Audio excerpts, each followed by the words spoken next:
Guys আমি বলেইছিলাম তোমাদেরকে, মানে কি বলবো, এর আগে আমি একটা ভিডিও ছেড়েছিলাম, ওটা আমি সবাইকে বলেছিলাম যে আমার ভাই আজকে আসবে, আমরা মাসি বাড়ি যাবো। তো তো তো তো তো অনেকজন কমেন্ট করেননি, কিন্তু আমাদের মানে এমনি ঘরের লোকরা বলছিল যে তোর ভাই কখন আসবে। তো তোমাদেরকে দেখাচ্ছি যে আমার ভাই কখন, তো তোমরা বলছিলে আমার ভাই কখন আসবে, এই যে এসে গেছে। আর তোমরা দেখতেই পাচ্ছ ওর ড্রেস আর প্যান্টটা একটুখানি ইন্ট্রোডিউস করে দেয় আমার গাইজদের সাথে। এটা হলো আমার একটা কার্গো প্যান্ট, আর ড্রেসটা এটা আমার একটা ওভারসাইজ টি শার্ট। এই গরম চেন অ্যান্ড গ্লাসেস অফকোর্স। এগুলো আমার সবসময় থাকে। গাইস তো তোমরা এবার আমার ইয়েটা দেখো, this is my top, this is just a kurti plus top, like তোমরা দেখো ও ধরেছে, হ্যাঁ কাটটা দেখো।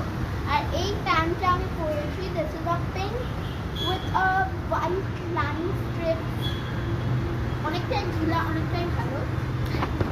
এটা কিন্তু ওর নতুন জামা প্যান্ট, আমার খালি প্যান্টটা নতুন, জামাটা আমি এর আগেও এখানে পরেছি, কিন্তু তখন আর কি অ্যাকচুয়ালি ও ব্লগ বানাতো না।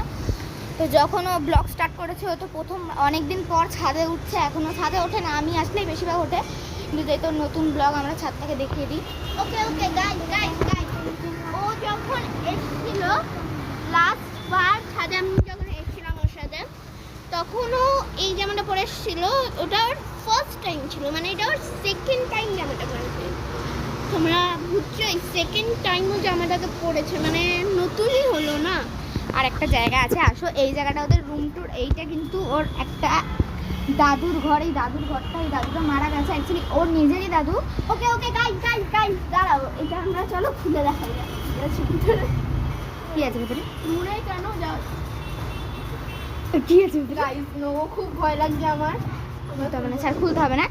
অ্যাকচুয়ালি ওর দাদু মারা গেছে, তারপরের থেকে আসলে কি এই জায়গাটা আমাদের না, আর এই জায়গাটা কিন্তু আমার মেশোরই বলতে গেলে, কিন্তু এই পুরো জায়গাটাই আমার মেশোর, কিন্তু যেহেতু ওর দাদু ছিল, ওর দাদু যেহেতু এখন মারা গেছে, তার জন্য এখন এই জায়গাটা তালা মারা দেওয়া হয়েছে। সবাই বলে নাকি ওর দাদু রাত্রিবেলা এসে ইয়োগা করে। এটা আমার এটা আনবিলিভ কি ওর দাদু এসে নাকি ইয়োগা করে রাত্রিবেলা, তার জন্য ছাদে কেউ রাত্রিবেলা আসে না। অ্যান্ড এখানে আমরা একটা জিনিস পেয়েছি, যেহেতু ছাদ অনেকদিন ধরে বন্ধ ছিল, আসলে তোমাদের সবাইকে দেখাই। এই হলো সেই জিনিসটা। জানি না কেন কি অনেকদিন হয়ে গেছে ছাদে কেউ আসেও নি, পাউডারটা কোথা থেকে যে এসছে আমিও জানি না। এটার স্মেল একদম ফালতু স্মেল, কিন্তু এটা এটার স্মেলটা না অনেকটা স্মোকিং এর মতো, মানে এত বাজে স্মেল, আমরা দুজন স্মেল করলাম এখনই।